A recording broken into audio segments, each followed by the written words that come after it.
Assalamualaikum warahmatullahi wabarakatuh dan salam sejahtera. Nama saya Maya Nur Aisyah binti Muhammad Kamal. Saya pelajar dari kelas BM2 dan pada hari ini saya akan menerangkan topik 3 yang merangkumi 2 subtopik iaitu literasi membaca dan literasi menulis. Apakah yang anda tahu mengenai literasi? Literasi merupakan asas penting dalam pendidikan kerana literasi bukan sekadar kemahiran membaca dan menulis, tetapi satu proses berperingkat yang melahirkan murid yang mampu berfikir dan mengekspresikan idea dengan berkesan.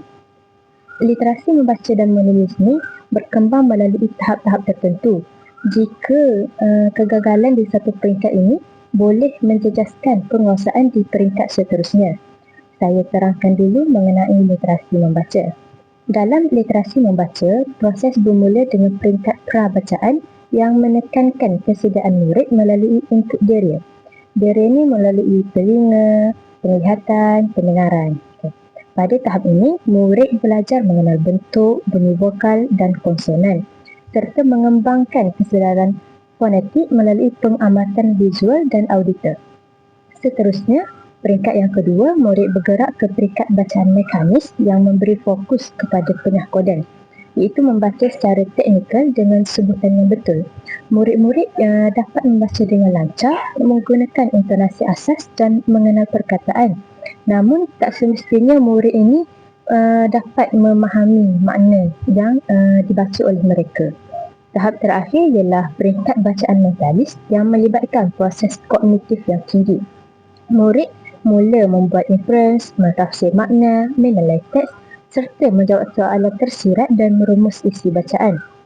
Keseluruhan peringkat membaca ini menunjukkan bahawa penguasaan deria, mekanis dan mentalis perlu berlaku secara bertahap untuk melahirkan pembaca yang benar-benar berfikir. Murid yang cemerlang mampu mencapai ke semua peringkat bacaan ini dengan bagus. Seterusnya, saya beralih pula kepada literasi menulis. Literasi menulis bermula dengan peringkat pra-menulis yang menekankan kesediaan fizikal dan motor.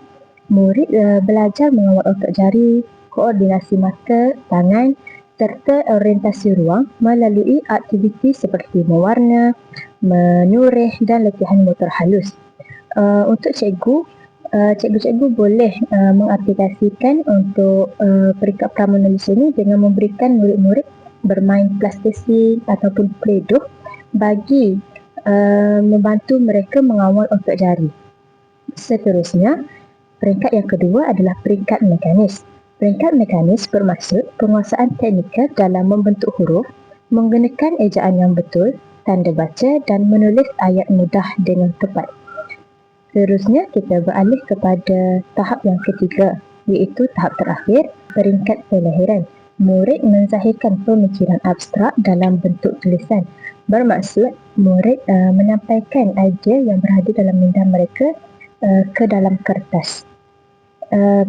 Semua tahap menulis ini menunjukkan perkembangan daripada kawalan otot kepada kawalan peraturan dan akhirnya kawalan idea yang melibatkan kreativiti dan pemikiran abstrak.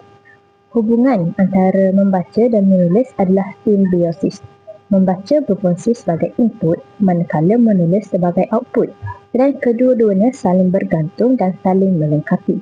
Penulisan mengukuhkan kefahaman struktur teks yang dibaca, manakala kelemahan membaca akan menghadkan kuasa kata dalam penulisan. Oleh sebab itu, penguasaan literasi perlu diajar secara bersepadu agar murid dapat membina kemahiran bahasa yang mantap. Antara implikasi kepada guru sangat besar dalam memastikan literasi murid berkembang dengan baik. Sebagai guru, kita perlu melakukan diagnosis tepat untuk mengenal pasti punca masalah, menyediakan bahan mengikut aras kesukaran serta merancang intervensi awal bagi murid yang tercicir di peringkat asas. Dalam bilik darjah, aplikasi literasi yang boleh dilaksanakan secara bertahap adalah dengan fasa awal melibatkan aktiviti fonik seperti bermain doh dan surih pasir. Kesimpulannya, literasi membaca dan menulis ialah proses bertahap yang bermula daripada kesediaan fizikal dan deria. berkembang kepada penguasaan teknikal dan akhirnya mencapai tahap pemahaman serta ekspresi idea. Guru berperanan penting dalam memastikan setiap peringkat dikuasai dengan baik melalui strategi pengajaran yang sesuai. Sekian, itu sahaja mengenai topik 3, penerangan daripada saya.